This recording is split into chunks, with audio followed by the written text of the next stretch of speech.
হযরত ওমরের বাড়িতে টাকা পয়সা নাই।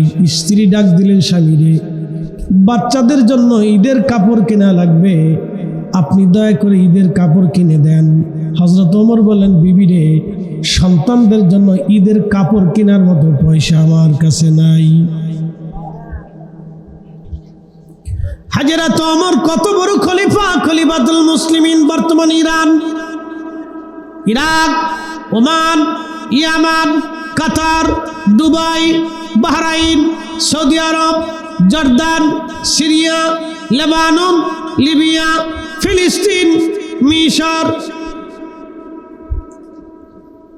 বাহরাইন, পৃথিবীর বিরাট বিরাট ভূখণ্ডের খলিফাতুল মুসলিমিন হযরত ওমর, এত বড় খলিফা, ঘরের মধ্যে তার টাকা নাই কাপড় কেনার মতো।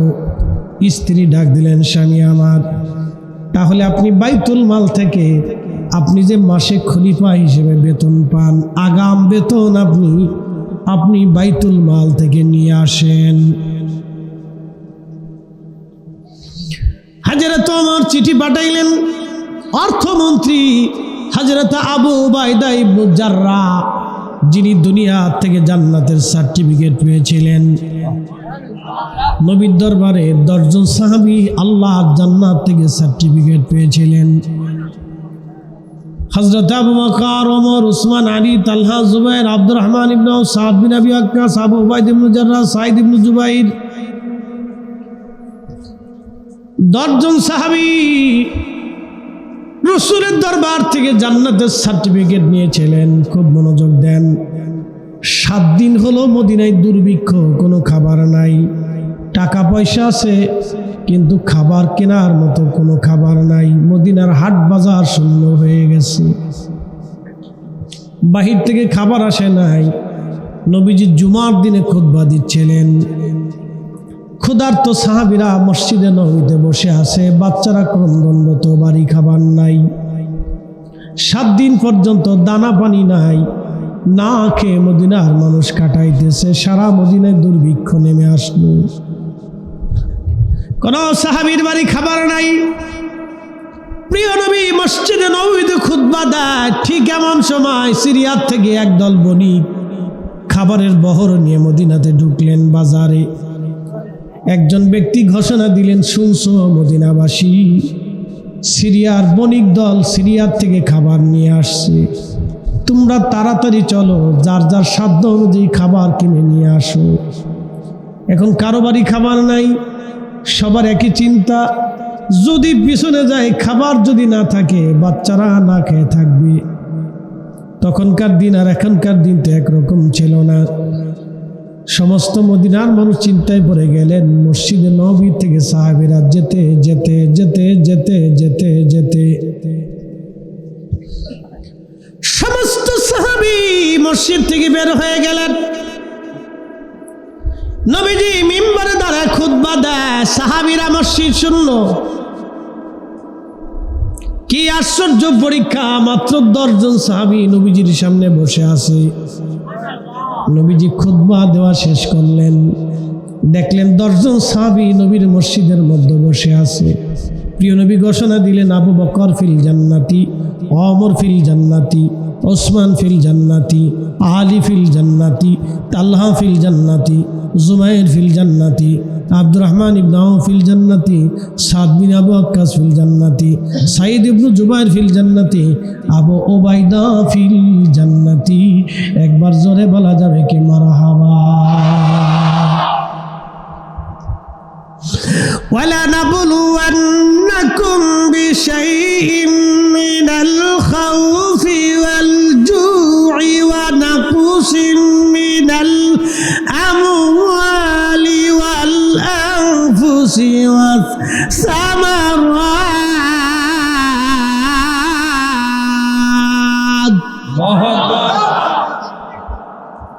ওয়ালা নাবলুওয়ান্নাকুম বিশাইইম মিনাল খাউফ, তোমাদেরকে ভয় দেখে পরীক্ষা করব। ওয়াল জু'i ওয়া নাকসিম মিনাল আমওয়াল, তোমাদের মাল সামানাগুলি ধ্বংস করে দিয়ে পরীক্ষা করব। ওয়াল আনফুসি, তোমাদের জীবন নিয়ে পরীক্ষা করব, ওয়াসসামারাত তোমাদের শস্য শ্যামলগুলি দুর্ভিক্ষ দিয়ে অভাব দিয়ে পরীক্ষা করব। এই পরীক্ষার ভিতরে বর্তমানে পৃথিবীর কোনো জনপদ নাই, একটা জনপদ এই পরীক্ষার মধ্যে আছে। সেই জনপদের নাম ফিলিস্তিনের গাজা। ওদের জীবন নিচ্ছে কাফেররা, ওদের জীবনগুলি নিয়ে যাচ্ছে জালিমরা, ওদের বাড়ি ঘরগুলি সমস্ত মাল সামানা ধ্বংস করে দিয়েছে কাফেররা, জালিমরা। ওদের সয় সম্পদগুলি কেড়ে নিয়েছে জালিমরা, ওদের ভিটে মাটিগুলি নিয়ে গেল জালিমরা। আহা, খুব মনোযোগ দিয়েন, শুধু জালিম এখানে নিবৃত হয়। কর্ণফুলীবাসী মনোযোগের সাথে কথাগুলি শুনবেন। রব্বুল আলামিন পরীক্ষা নিলেন। বর্তমানে বাস্তব পরীক্ষা, যদি কোরআনের আয়াতের বাস্তব নিদর্শন দেখতে চান তো গাজার দিকে তাকাবেন। প্রতিনিয়তই দৃশ্যগুলি দেখতে দেখতে কলিজা ছিদ্র হয়ে গেছে, বড় কষ্ট হয়। কিন্তু আমরা গরিব মুসলমান, বহু দূরে আমাদের বাড়ি, কিছুই আমাদের করার নাই। আমরা দোয়া করা ছাড়া, চোখের পানি ফেলা ছাড়া আমাদের আর করণীয় কিছুই নাই। প্রিয় উপস্থিতি, খুব মনোযোগ দিয়ে কথাগুলি শুনবেন বাবা আমার। হযরতে খলিফাতুল মুসলিমিন ওমর রাদিয়াল্লাহু আনহু চিঠি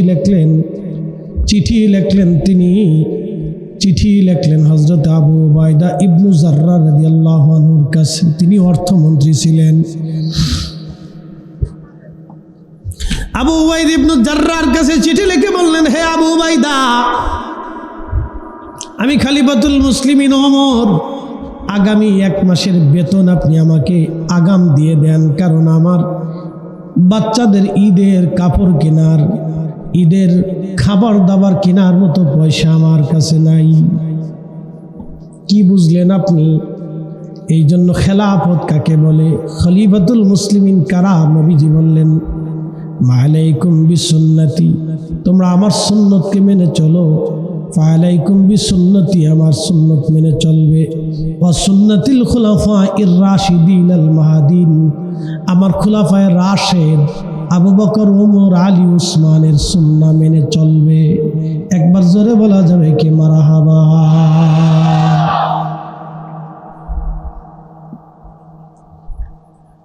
কর্ণফুলীবাসী মা বোনেরা, ভালো করে বন্দরমহল থেকে শুনবেন, মহিলারা ভালো করে ওয়াজ শুনবেন। খালি তো স্টার জলসা, জি বাংলা, হাবিজাবি নাটক আর হাবিজাবি দেখেন, টিকটক শুধু দেখেন। আমাদের দেশের হাজার হাজার নারীরা টিকটক বানায়, হাজার হাজার নারীরা ফেসবুক আর হাবিজাবি দেখে। তারা ওয়াজ নসিহত শোনে না, আবার লক্ষ লক্ষ নারীরা ওয়াজ নসিহত শোনে। ভালো মন্দ আছে, সব দিয়ে দুনিয়া। তো মনোযোগ দেন। আবু উবাইদা ছিলেন জান্নাতি সাহাবী, হযরত ওমরও জান্নাতি সাহাবী।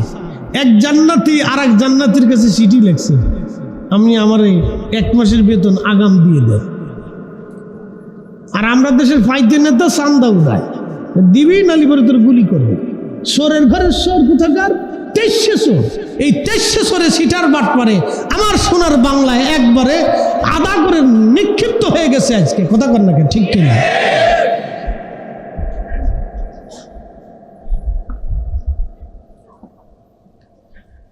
সুন্নি মুসলমান, ভালো মনোযোগের সাথে কথাগুলি শুনবেন। চিন্তা করেন তো, সেই দিনের খলিফাতুল মুসলিমিন চিঠি লিখলো অর্থমন্ত্রীর কাছে। কি চমৎকার এক সিদ্ধান্ত, কত সুন্দর নীতিমালা ছিল। যিনি চিঠি লিখলেন তিনিও জান্নাতি, যার কাছে চিঠি লিখলেন তিনিও জান্নাতি, জান্নাতি, জান্নাতি। তো কখন জান্নাতি? জুমার দিনে সব মুসল্লিরা মসজিদ ছেড়ে দিয়ে খাবার কিনতে চলে গেল, মাত্র 10 জন সাহাবী বসে আছে। আল্লাহর নবী বললেন, এই 10 জন আল্লাহর জান্নাতি, আশারায়ে মুবাশশারা। তখনই আল্লাহ কোরআনের আয়াত নাজিল করলেন, ইয়া আইয়ুহাল্লাযীনা আমানু ইযা নুদিয়া লিস-সালাতি মিন ইয়াউমিল জুমআহ, হে ঈমানদার, যখনই তোমাদেরকে জুমার আযান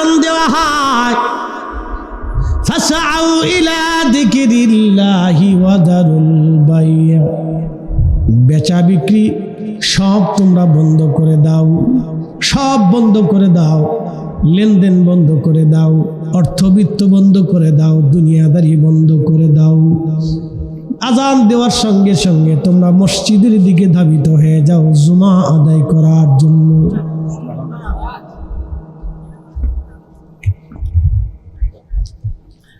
জুমা আদায় করার জন্য মসজিদের দিকে তোমরা ধাবিত হও। নবীজি বলেন আমার উম্মত 2,24,000 নবী রাসূল দুনিয়াতে গেছে, একজন নবীকেও আল্লাহ জুমা দেয় নাই।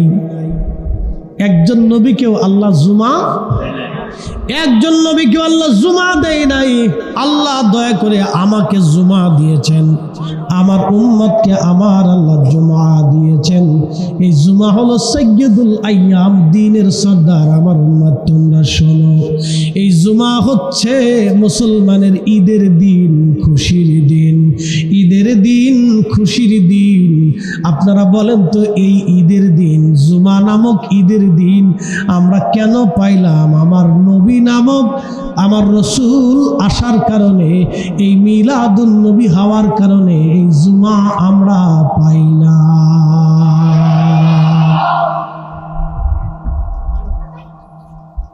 জুমা নামক ঈদের দিন কেন পাইলাম? রাহমাতুল লিল আলামিন পাওয়ার কারণে জুমা নামক ঈদের দিন পাইলাম। কথা কেন ঠিক কিনা? আরাফাতের মাঠ ঈদের দিন, আরাফাতের মাঠ ঈদের দিন। বলে ফরিদি হুজুর আরাফাতের মাঠ কেন ঈদের দিন হলো? আরাফাতের মাঠ কেন ঈদের দিন হলো? ওই আরাফাতের মাঠে একটা পাহাড় আছে, জাবালে রহমত। জাবালে রহমত। এখানে হাজি কেউ আসেননি? হাজি, হাজি হাত বাড়ান তো। হাজি ওমরায় যারা গেছেন তারাও হাত বাড়ান। ওমরা হাজে, আচ্ছা মাশাআল্লাহ আসেন কয়েকজন। তো খুব মনোযোগ দিবেন। জাবালে রহমত, এই আরাফাতের মাঠে একটা পাহাড় আছে জাবালে রহমত। এই জাবালে রহমতের পাহাড়ে নবীজি দাঁড়িয়ে গেলেন। এই জাবালে রহমতে আদম শফিউল্লাহ এসে বসেছিলেন। তিনি যে পাথরের উপরে বসেছিলেন সেই পাথর এখনো আছে। মারহাবা বলা যাবে না? এই জাবালে রহমতের সাথে একটা পাথর আছে, এই পাথরে আদম আলাইহিস সালাম বসেছিলেন। আর মসজিদে নেমারা যেখানে, এখানে আম্মাজান হাওয়া আলাইহিস সালামকে জাবালে রহমত থেকে আদম আলাইহিস সালাম আম্মাজানকে দেখলেন। মসজিদে নেমারা, এই মসজিদে বছরে মাত্র একটা খুতবা হয়। আর এখানে জোহর আর আসরের নামাজ এক একামতে, এক দুই জামাতে পড়া হয়। আরাফাতের মাঠে একটা মসজিদ, মসজিদে নেমারা বন্ধু, জোহর আর আসরের নামাজ এক একামতে দুই জামাতে পড়া হয়। 2 লক্ষ মুসল্লি একসাথে এই মসজিদে নামাজ পড়তে পারে। এত বড় মসজিদ, এই মসজিদে একটা খুতবা হয়, এখান থেকে হজের খুতবা দেওয়া হয়। এই জাবালে রহমতের পাথরে হযরত আদম শফিউল্লাহ বসলেন। এইখানে হযরত আদমের সাথে আম্মাজান হাওয়ার দিদার হলো। এই জন্য বলা হয় আরাফা। আরাফা মানে পরিচিত হওয়া। আম্মাজানের সাথে আব্বাজানের পরিচয় ঘটলো, মিলন ঘটলো এই আরাফাতের মাঠে।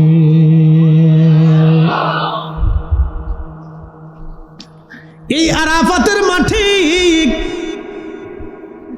প্রিয় নবীজি জাবালে রহমতের উপরে উঠাইয়া বিদায় হজের ভাষণ দিলেন। যেই দিন 1.25 লক্ষ সাহাবী সামনে, সুবহানাল্লাহ বলা যাবে না?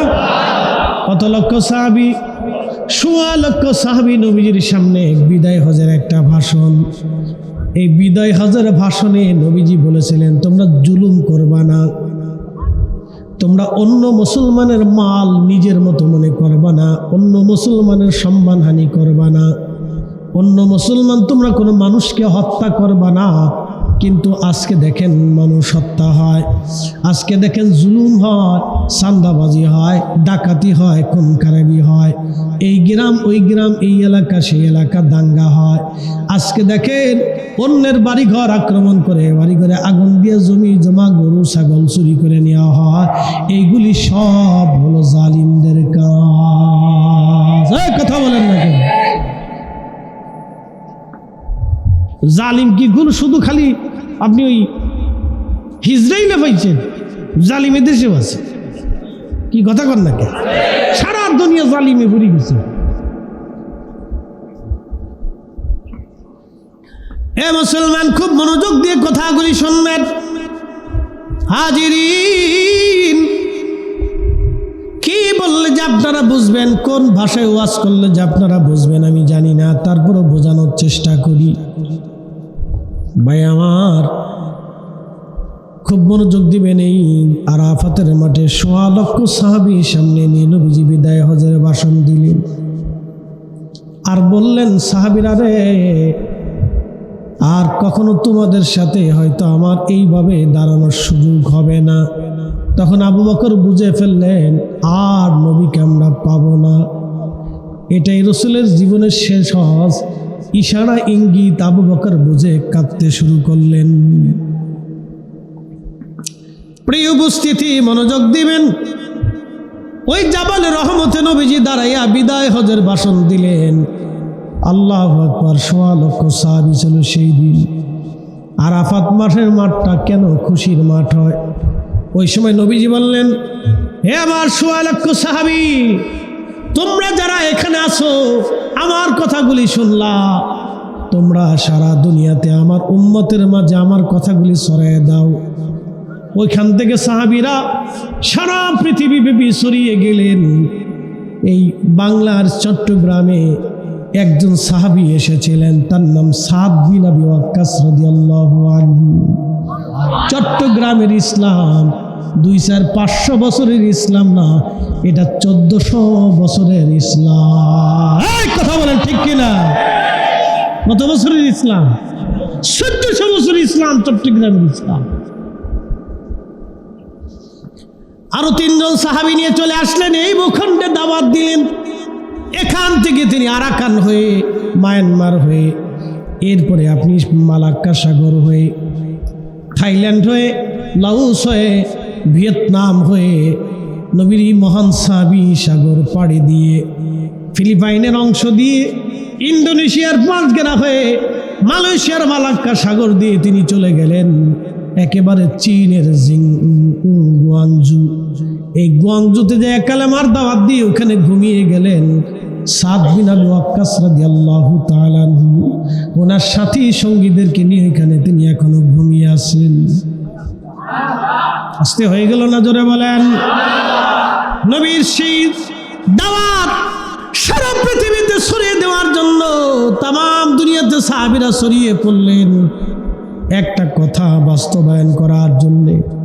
বুঝেন তো, ১.৫ লক্ষ সাহাবী কলিজার ভিতর থেকে নবীকে ভালোবাসতেন, ঠিক কিনা? ১.৫ লক্ষ সাহাবী ছড়িয়ে গেলেন।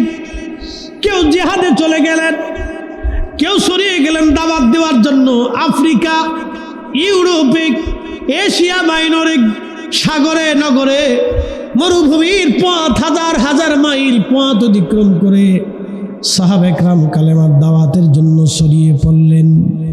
খুব মনোযোগ দিবেন। ওই বিদায় হজের ভাষণে নবীজি বললেন, হে আমার সাহাবীরা, আমি কি ক্ষুধার দিন তোমাদের কাছে পরিপূর্ণ মতো পৌঁছাইতে পারলাম? সেদিন সাহাবীরা বলেন, হ্যাঁ ইয়া রাসূলুল্লাহ, আপনি আমাদের মাঝে আল্লাহর দিন পরিপূর্ণ মতো পৌঁছাই দিয়েছেন। তখনই আল্লাহ কোরআনের আয়াত নাযিল করলেন, আল ইয়াউমা আকমালতু লাকুম দীনাকুম ওয়া আতমামতু আলাইকুম নি'মাতি ওয়া রাদিতু লাকুমুল ইসলাম দীনা। চিৎকার মেরে জোরে বলেন না মারহাবা। লা ইলাহা ইল্লাল্লাহ, লা ইলাহা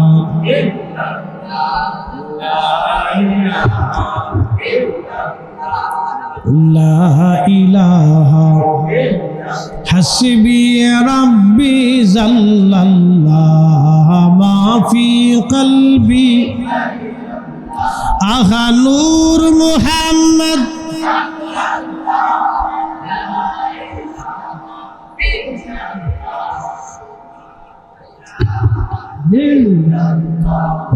লা ইলাহা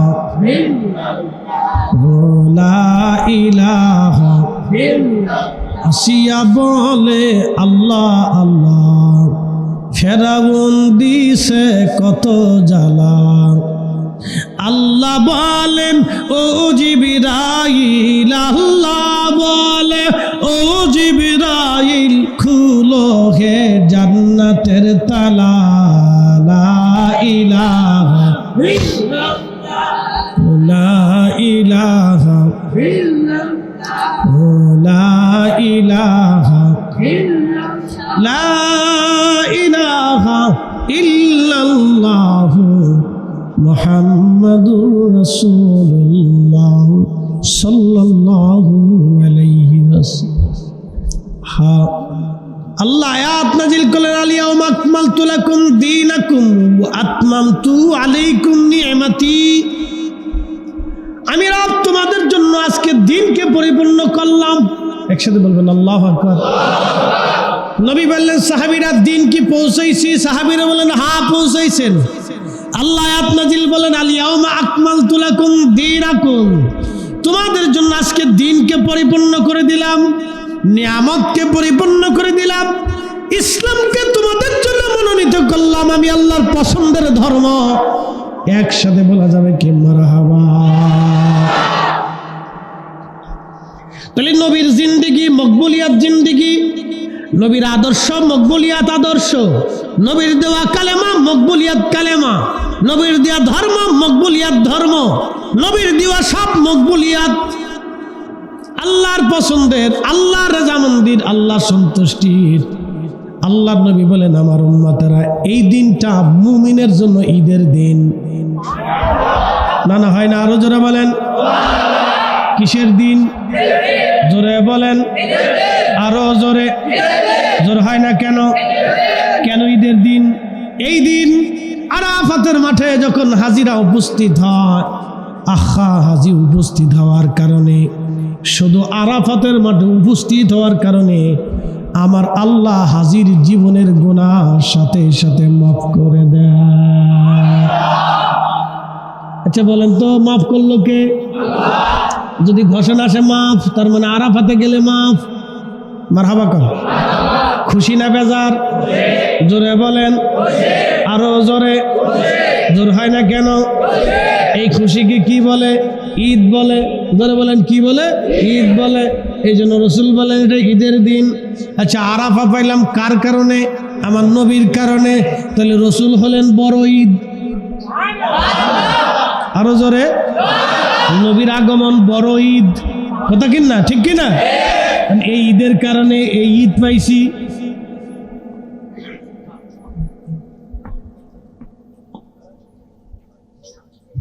নবীজির মিলাদুন নবী ঈদ সেরা, ঈদের সেরা ঈদ। দলিল কি? আমি আর দলিল লাগবে কেন? তোমরা হলে কি কুকুরে কামড়াইছো নাকি? দলিল লাগবে কেন? তুমি নিজে বুঝো না? আরাফাতের মাঠে উপস্থিত হইলে আল্লাহ মাফ করে দেয়। আরাফাতের মাঠে ঈদের দিন, জুমার দিনে মুসল্লি জুমার নামাজ পড়লে আল্লাহ মাফ করে দেয়। এই জন্য জুমার দিন ঈদের দিন। খোদার মাফ পাইয়া যদি ঈদের দিন হইতে পারে, রসুল ঈদের দিন বানাই দিয়ে গেলেন এই দুইটা দিন ঈদের দিন, তাহলে প্রত্যেক মাসে অন্তত 4টা ঈদ আমাদের আসে।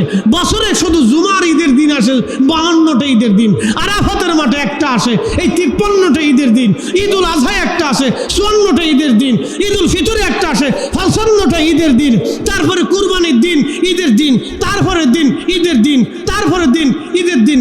আইয়ামে তাশরিক, আইয়ামে তাশরিক চিনেন? ঈদুল আজহাতে যে তাশরিক, তাকবীর দেন আপনারা? তাকবীর দেন না? প্রত্যেক নামাজের পরে 3 বার পড়তে হয় না? মিনিমাম 1 বার পড়তে হইতো। এটা ওয়াজিব। এটা হলো আইয়ামে তাশরিক। এই দিনগুলো ঈদের দিন। একসাথে করেন না মারহাবা। কিসের দিন? তাহলে কয়টা হইল ঈদ? বছরে ঈদের কোনো শেষ নাই, বহু ঈদ হয়েছে। সব ঈদ পাইলাম কার কারণে? রসুলের কারণে, নবীর কারণে। তো রসুলের কারণে যেহেতু ঈদ পাইছি, তো নবীর আগমনে আমি খুশি হব না তো শয়তান খুশি হবে নাকি? আমি তো উম্মত, আমি তো খুশি হব। তো হিন্দু হবে না, বৌদ্ধ হবে না, নাসারা হবে না, তো আমি হব। মাজুসি তো হবে না, খ্রিস্টান হবে না, আমি তো খুশি হব, কারণ আমি নবীর উম্মত, আমি খুশি হব না তো শয়তান খুশি হবে নাকি? তো আমার চেয়ে বেশি খুশি নবীর আগমনে আর কেউ হইতে পারে না। এই জন্য রসুলের মিলাদ আমাদের খুশির, আমাদের ঈদের দিন। কথা কন্যাকে ঠিক কিনা?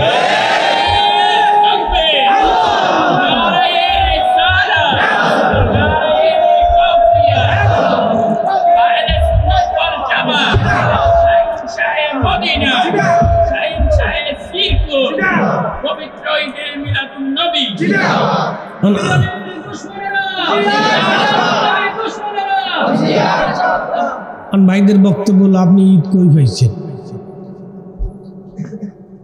আমি ঈদ আমার রসুলকে দিয়ে পাইছি। কিন্তু এর চেয়ে বড় খুশি আমার জন্য জীবনে কিছু হইতে পারে? হাই সর্বনাশ। আচ্ছা বলেন তো, এই মানব জীবনের কোনো দাম আছে কালেমা ছাড়া? একসাথে বলেন, আছে? স্যার পয়সা কি মূল্য আছে? না, কিচ্ছু নেই। ইন্নামাল মুশরিকুনা নাজাসুন, রব বলেছেন মুশরিকরা নাপাক। কেন? ইমানের দৌলত নাই। যখনই কোন মানবের দেহের ভিতরে লা ইলাহা ইল্লাল্লাহ মুহাম্মাদুর রাসূলুল্লাহ সাল্লাল্লাহু আলাইহি সাল্লাম, এই ইমানের নূর যখন কারো কালবে আসলো, তখন পুরা বডিটা রসুলের নূরে নূরান্বিত হয়ে গেল। কথা বলেন ঠিক কিনা? এর চাইতে বড় দৌলত আমাদের জীবনে আর কি আছে? তো রসুলের চাইতে বড় দৌলত তো আমাদের জীবনে কিছু নেই। তো সেই নবী যেদিন আসছে, এর চাইতে বড় খুশি আমার জীবনের কিছু নেই। কারণ আপনি যদি বেজার হন তো বেজারিয়ে হুয়ে থাকেন খেতা মুড়ি দিয়ে, আমার কিতা করার আছে? প্রিয় উপস্থিতি হাজিরিন, খুব মনোযোগ দিবেন। আপনি একটু বুঝেন তো সাহাবে کرام কতটা ইমোশনাল ছিলেন। আল্লাহু আকবার। আরাফাতের ময়দান ঈদের দিন বলে, কারণ কি? আল্লাহ এই দিনে বান্দারে মাফ করে দেয়। কোন হাজিকে আরাফাত থেকে আল্লাহ খালি খালি পাঠায় না। একবার জোরে বলা যাবে কি আল্লাহু আকবার। আরাফাতের মাঠ বড় কষ্টের মাঠ, এখান থেকে কোনো হাজিকে আল্লাহ খালি ফিরে না। এখন যদিও আরাফাতের মাঠে তাবু গাড়া হয়, তাবু দেওয়া হয়, তাবুর ভিতরে এসি করা হয়। আমি নিজে চোখে দেখেছি আমার হজের সময়। মিশরি হাজি আসছে হজ করার জন্য, তারা তাবু আনে নাই, তাবু ছাড়াই গাছের নিচে বসে আছে। দেখলাম বিকেল বেলা 3টা বাজার পরে প্রচণ্ড গরমে হিট স্ট্রোকে মিশরি হাজি 2 জন হিট স্ট্রোকে আরাফাতের মাঠে গাছের নিচে মারা গেল। আরাফাতের মাঠে বহু হাজি মারা যায়। এত কষ্টের মাঠ, এখান থেকে হেঁটে হেঁটে হাজির আসে মুজদালিফায়। মুজদালিফায় হেঁটে আসাটা বড় কষ্ট। এখন তো গাড়ি ঘোড়া হয়েছে, তখন তো গাড়ি ঘোড়া ছিল না। উটের পিঠে সাওয়ারে চড়ে অথবা পায়ে হেঁটে অধিক হাজিরায় হেঁটে আসতো। মুজদালিফায় আসার পরে রাত্র হয়ে গেল। মাগরিব এবং এশার নামাজ একসাথে আদায় করলো। আর মুজদালিফাতে আরাফাতে মাগরিব পড়া লাগে না, মাগরিব না পড়ে হাঁটা শুরু হয়ে গেল। এশা এবং মাগরিব মুজদালিফাতে একসাথে নামাজ পড়লো। এখানে নামাজ শেষ করার পরে বিশ্রাম করলো। ফজরের নামাজ পড়ে হাজির রওনা করলো। এবার শয়তানকে পাথর মারার জন্য মুজদালিফা থেকে হেঁটে হেঁটে হেঁটে হেঁটে বহু দূর মিনার মাঠের পাশ দিয়ে শয়তানকে জমারাতে সে হাজি পাথর মারল। এই হেঁটে আসার সময় বহু হাজি মারা যায়। এই জন্য যুবক বয়সে হজ করতে হয়। অনেকে চিন্তা করে বুড়া হই তারপরে হজে যাব। না না, যৌবনেই হজ করা উত্তম। আপনাকে বুঝায় হজের ফরজ কি। মক্কা মদিনায় যাবেন, বর্তমানে হজের প্যাকেজ আছে বাংলাদেশি টাকায় মিনিমাম 6 লক্ষ। এই 6 লক্ষ টাকা আপনার যদি থাকে দিনাদায়ক মুক্ত হয়ে 40 দিনের একটা প্যাকেজে আপনি গেলেন মক্কা মদিনায়, আপনার আনুষঙ্গিক দিয়ে আরও 1 লক্ষ টাকা করো 7 লক্ষ।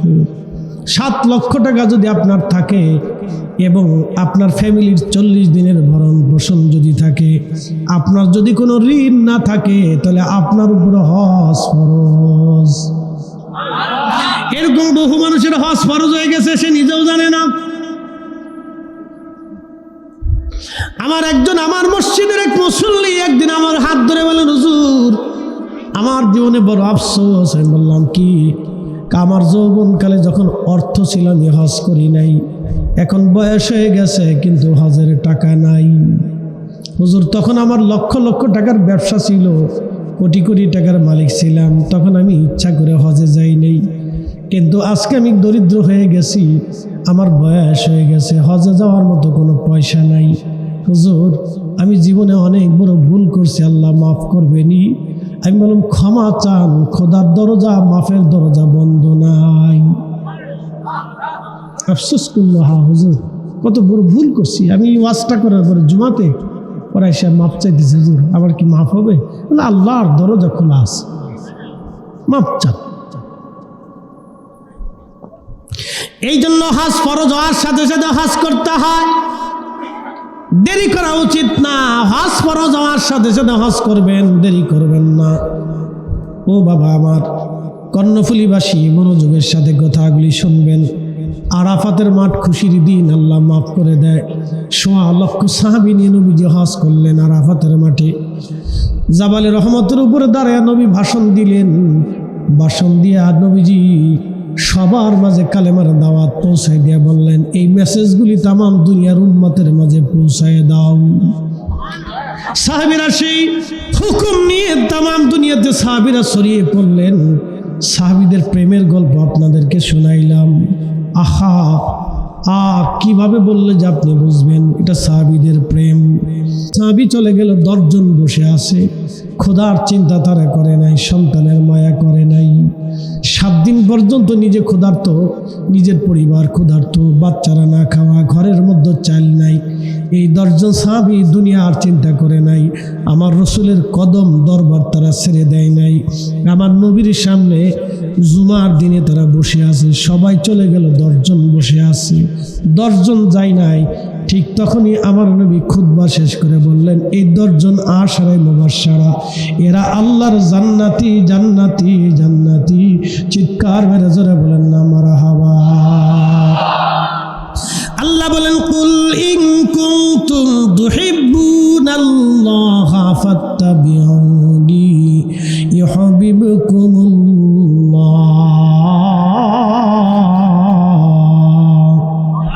ওয়া ইয়াগফির লাকুম যুনুবাকুম আল্লাহু গফুরুর রহিম।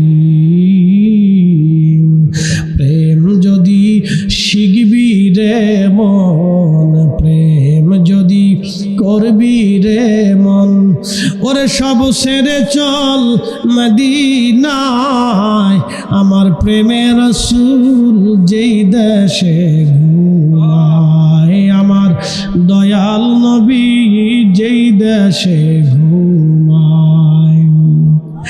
দেখলে ছবি পাগল হবি, কাঁদবি বসে নিরালায়। ওরে দেখলে ছবি পাগল হবি, কাঁদবি বসে নিরালায়। আমার দয়াল নবী যেই দেশে ঘুমায়। প্রেম যদি করবি রে মন, প্রেম যদি শিখবি রে মন, সব ছেড়ে চল মদিনায়। আমার প্রেমের রাসূল যেই দেশে ঘুমায়, আমার নূরের নবী যেই দেশে ঘুমায়।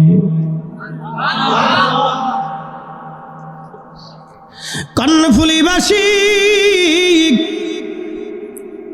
জুমার দিন ঈদের দিন, আরাফাতের দিন ঈদের দিন, আইয়ামে তাশরিকের দিন ঈদের দিন, ঈদুল আযহা ঈদের দিন, ঈদুল ফিতর ঈদের দিন, সব ঈদ, সব খুশির সেরা খুশি আমার নবীর আগমনের দিন। কথা কোন ঠিক কিনা? নবী কারণে ঈমান পেয়েছি, রসুল দেখে সাহাবীরা কালেমা পড়েছে, নবী দেখে সাহাবীরা আল্লাহ চিনেছে। নবী ছাড়া সাহাবীরা আল্লাহ চিনে নাই, নবী ছাড়া সাহাবীরা কোরআন বোঝে নাই, নবী ছাড়া সাহাবীরা কোরআন চিনে নাই, নবী ছাড়া সাহাবীরা ঈমান চিনে নাই, নবী ছাড়া সাহাবীরা আখিরাত বুঝে নাই, নবী ছাড়া সাহাবীরা কবর চিনে নাই, নবী ছাড়া সাহাবীরা জান্নাত জাহান্নাম চিনে নাই, নবী ছাড়া সাহাবীরা হাসর চিনে নাই, রসুল ছাড়া সাহাবীরা হাউজে কাউসার চিনে নাই, নবী ছাড়া সাহাবীরা মিজান চিনে নাই, ফুলসিরাত চিনে নাই, ফেরেশতা চিনে নাই, নবী ছাড়া ঈমান কি জিনিস সাহাবীরা জানে নাই। নবী দিয়ে সাহাবীরা ঈমান চিনেছে, নবী দিয়ে সাহাবীরা আল্লাহ চিনেছে। রাসূল তোমারই কারণে বিশাল ভুবনে আল্লাহর পরিচয়, ঠিক কি না?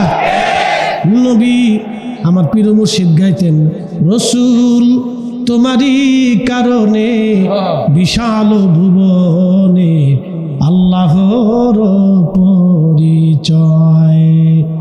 না ছিল আকাশ না ছিল বাতাস, দুনিয়া দীপ্তিময়।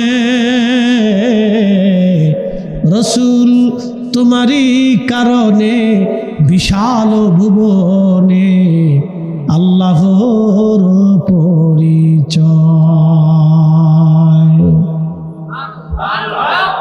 কারণ নবী ছাড়া আল্লাহ তো কাউকে, আল্লাহ নবী ছাড়া আল্লাহ কাউকে, নবী ছাড়া কেউ আল্লাহ চিনাইতে পারে নাই, ঠিক কিনা? রাসূল দিয়ে সাহাবীরা আল্লাহ চিনেছে, নবী দিয়া সাহাবীরা আল্লাহ চিনেছে। আম্মাজান খাদিজা আল্লাহ চিনলেন নবী দিয়া, কথা কন না কেন, ঠিক কিনা? আম্মাজান খাদিজা আল্লাহ চিনেছেন নবী দিয়া, নবী ছাড়া আল্লাহ তিনি চিনেন নাই, নবী দিয়ে আল্লাহ চিনেছেন। ওই যে যদি কোনো দিন ভেরেমে যান, একটা পাহাড় আছে, পাহাড়ের নাম জাবালে রহমত, দুঃখিত জাবালে নূর। এই জাবালে নূর মানে এই পাহাড়ে কোরআন নাজিল হয়েছিল। এই জাবালে নূর নিচ থেকে উপর পর্যন্ত অনেক উঁচু, বেয়ে উঠতে উঠতে আপনার শরীরে ঘাম ঝরে যাবে, কষ্ট হবে। এই জাবালে নূরের মাথার উপরে চূড়াতে হচ্ছে গুহা। এই গুহাতে নবীজি 40 দিন পর্যন্ত ধ্যানে বসে গেলেন, মুরাকাবা এতে কাবে বসে গেলেন, অর্থাৎ ধ্যানে বসে গেলেন 40 দিনের নিয়তে। 40 দিন পর্যন্ত প্রিয় নবীর জন্য খাবার কে আনলেন জানেননি? তিনি সেই মহিয়সী মা, আমাদের মা জননী সাইয়্যেদা খাদিজাতুল কুবরা রাদিয়াল্লাহু আনহা, তাহেরা তয়্যেবা, তাহেরা তয়্যেবা, তাহেরা তয়্যেবা, সতী সাধবী পবিত্রা, জোরে বলা যাবে কি মারহাবা? বুঝতে অসুবিধা, কষ্ট হয়? চলবে? 1 ঘন্টা পড়াবো, চলবে? তাহলে জোরে বলেন তো, নারে তাকবীর, নারে রিসালাত। রাসূল তোমারই কারণে বিশাল ভুবনে আল্লাহর পরিচয়।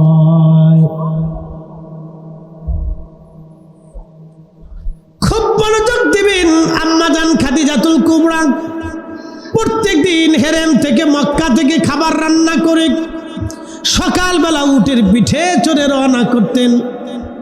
মক্কা থেকে তিনি জাবালে নূরে আসতেন, নিচে উট বেঁধে খাবারগুলি কাঁধে নিয়ে, পানি কাঁধে নিয়ে। জাবালে নূরে তখন সিঁড়ি ছিল না, তিনি আম্মাজান খাদিজা হেঁটে হেঁটে হেঁটে হেঁটে জাবালে নূরের চূড়াতে আমার নবীজির কাছে যাইতেন। প্রত্যেক দিন 2 বার উঠানামা করলে 4 বার হতো জাবালে নূর। আপনি গেলে উপরের দিক তাকাইলে আপনার গা শিহরে উঠবে, কি করে এই পাহাড়ে আমি উঠবো এখন? খাড়া একটা পাহাড় জাবালে নূর, একেবারে বরাবর।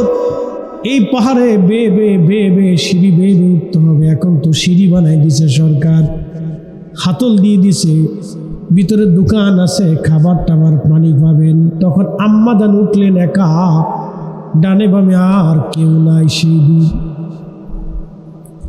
ওই নূরে জাবালে নূরের চূড়াতে নবীজি, প্রিয় নবীজি জাবালে নূরের চূড়ায় মুরাকাবা ধ্যানে বসা। আম্মাজান খাবার কাঁধে করে নিয়ে, পানি কাঁধে করে বেঁধে নিয়ে হাঁটতে হাঁটতে হাঁটতে হাঁটতে উঠলেন। এইভাবে 1 দিন না, 2 দিন না, 1 সপ্তাহ, 2 সপ্তাহ না, 1 মাস পার হয়ে 40 দিন পার হয়ে গেল। 40 দিনে আম্মাজান 160 বার এই পাহাড় উঠা নামা করেছেন, 160 বার। শেষের দিন উঠতেছিলেন, কিন্তু আম্মাজান অসুস্থ ছিলেন, দুর্বলতার কারণে মায়ের কষ্ট হচ্ছিল, আম্মাজান উঠতে পারতেছিলেন না, কষ্ট হচ্ছিল। সেই দিন আম্মাজান উঠলেন, কষ্ট করে একটু বিশ্রাম নেন, আবার উঠেন, আবার বিশ্রাম নেন, আবার উঠেন। এইভাবে আম্মাজান উঠতে উঠতে উঠতে উঠতে জাবালে নূরের চূড়ায় উঠলেন। আমার নবীজি মুস্কি মুস্কি হাসি। আম্মাজান বলেন, হুজুর আমার কষ্ট দেখে কি আপনি হাসেন? প্রত্যেক দিন 4 বা 2 বার আপনার জন্য খাবার পানি নিয়ে আসি। ইয়া রাসূলুল্লাহ, মক্কা থেকে আপনার জন্য খাবার নিয়ে আবার বাড়ি চলে যাই। হুজুর আমার কষ্ট দেখে আপনি হাসেননি। নবীজি ডাক দিয়ে বলেন, খাদিজা রে, তোমার কষ্ট দেখে হাসি না, তোমার এই ভালোবাসা দেখে, ভালোবাসা দেখে। খাদিজা রে, তোমার এই ভালোবাসা দেখি, ত্যাগ দেখি, প্রেম দেখে আমার আল্লাহ জিব্রাইলকে আমার কাছে পাঠাইয়া তোমাকে সালাম জানাইছে। এই জন্য আমি রাসূল তোমাকে দেখে হাসি। হ্যাঁ, চিৎকার মেরে বলেন আল্লাহু আকবার।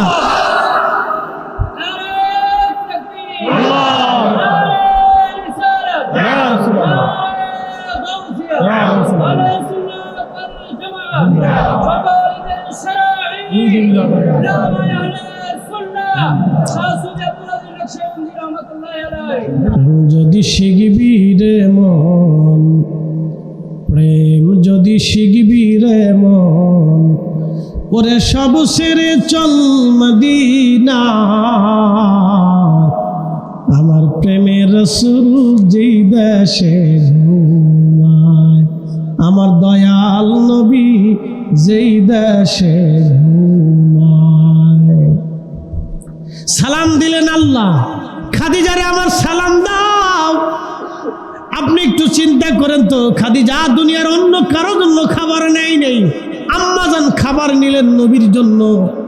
আম্মাজান তখনও ভালো মতো জানেন না যে আমার এই স্বামী জগৎ জোড়া শ্রেষ্ঠ নবী হবে, তামাম দুনিয়াতে আমার এই স্বামীর নাম ছড়িয়ে যাবে এবং আমি খাদিজার নাম এই নবীর উম্মতের মুখে মুখে থাকবে। আম্মাজান তখনও কিন্তু জানে না, কিন্তু ভালোবাসায় খাবার নিয়ে গেলেন আর আসলেন। আমার আল্লাহ ভালোবাসা দেখে আমার নবীর বিবি আমাদের মায়েকে আল্লাহ নিজে সালাম পাঠিয়ে দিলেন। জেনে বলেন না মারহাবা। ইশকে রাসূল এমন এক দামি নিয়ামত যার কোনো পরিধি নেই। এই নিয়ামতের কোনো সীমানা নাই, এই মর্যাদারও কোনো সীমানা নাই, এই মর্যাদার কোনো সীমানা নেই। ইশকে রাসূল এই মর্যাদার কোনো সীমানা আমি বুঝাইতে পারবো না। প্রিয় উপস্থিতি হাজিরিন, খুবই মনোযোগের সাথে শুনবেন। আমার নবীজির বিবি আমাদের মা এইভাবে রাসূলকে মহব্বত করলেন। প্রত্যেকজন সাহাবী, আমি কোন সাহাবীর কথা বললে যে আপনি বুঝবেন, ভাষা আমার নাই, সব সাহাবী জীবনের সব দিয়ে আমার রাসূলকে ভালোবাসলেন, কোনোটাই বাদ দেন নাই। এইভাবে একে একে যদি সাহাবীদের জিন্দেগি আপনাদের সামনে আলোচনা করি তাহলে বুঝবেন প্রত্যেকজন সাহাবী নিজের জীবনের সব দিয়ে আল্লাহ তার রাসূলকে ভালোবাসছেন। বন্ধু আমার, হযরত ওমরের কথা বলছিলাম, একজন ওমর তিনিও জান্নাতি, আবু উবাইদা ইবনু জাররাহ তিনিও জান্নাতি। এক জান্নাতি সাহাবী আর এক জান্নাতি সাহাবীর কাছে চিঠি পাঠাইছে। চিঠির মধ্যে লেখা, আহা ওগো অর্থমন্ত্রী, আগামী 1 মাসের বেতন আপনি আমাকে দিয়ে দেন, কারণ আমার ঈদের জামা কেনার মতো পয়সা করি নাই, ঈদের বাজার করব বাচ্চাদের জন্য পয়সা করি নাই, আগামী 1 মাসের বেতন আপনি আমাকে আগাম দিয়ে দেন। কি আশ্চর্য, কি আলিশান প্রেম ছিল সেই দিন, কি আলিশান প্রেম। আবু উবাইদা ইবনু জাররাহ চিঠিখানা পড়ে কান্না শুরু করলেন। আবু উবাইদা ইবনু জাররাহ চিঠিখানা পড়ে কান্না শুরু করলেন। তিনি কাঁদতেছে আর বলতেছে, আহা মুসলিম মিল্লাতের এত বড় খলিফা, এত প্রভাবশালী খলিফা, যার নাম শুনলে রোম সাম্রাজ্য থরথর করে কাঁপে, যার কথা শুনলে পার্সিয়ান সাম্রাজ্য থরথর করে কাঁপে। আজকে তার ঘরে বাড়িতে ঈদের কাপড় কেনার মতো পয়সা করি নাই, বাচ্চাদের ঈদের বাজার করবে সেই পয়সা তার ঘরে নাই। হযরত আবু উবাইদা ইবনে জাররাহ চোখের পানি ফেলে কাঁদতে লাগলেন। কেঁদে কেঁদে তিনি আরেকখানা চিঠি লিখলেন, ইয়া আমিরাল মুমিনিন, আমি আপনাকে আগামী 1 মাসের বেতন আগাম দিয়ে দিব।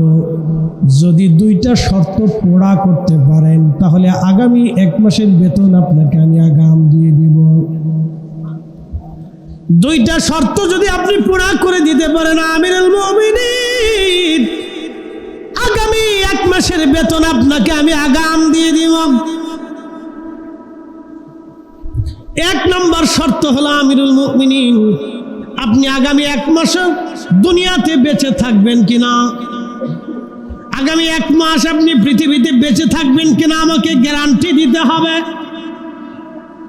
একসাথে বলবেন আল্লাহু আকবার।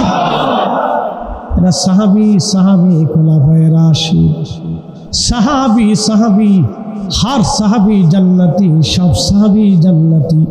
কারণ তারা আমার রাসূলের প্র্যাকটিক্যাল কোরআন সুন্নাহর উপরে তারা আমল করেছেন। তারা আমার নবীর ছাত্র, হর সাহাবী জান্নাতি।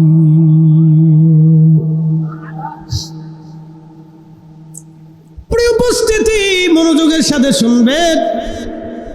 হযরত ওমর রাদিয়াল্লাহু আনহু খলিফাতুল মুসলিমিনের নামে চিঠি লিখলেন, আবু উবাইদা ইবনে জাররাহ খলিফা, 2 নম্বর, আগামী 1 মাস মুসলমানরা আপনাকে খেলাফতের আসনে রাখবে কিনা।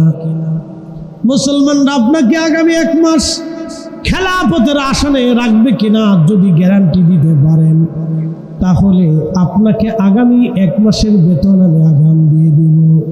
আর যদি আপনি দিতে না পারেন তাহলে আপনাকে আগামী 1 মাসের বেতন আমি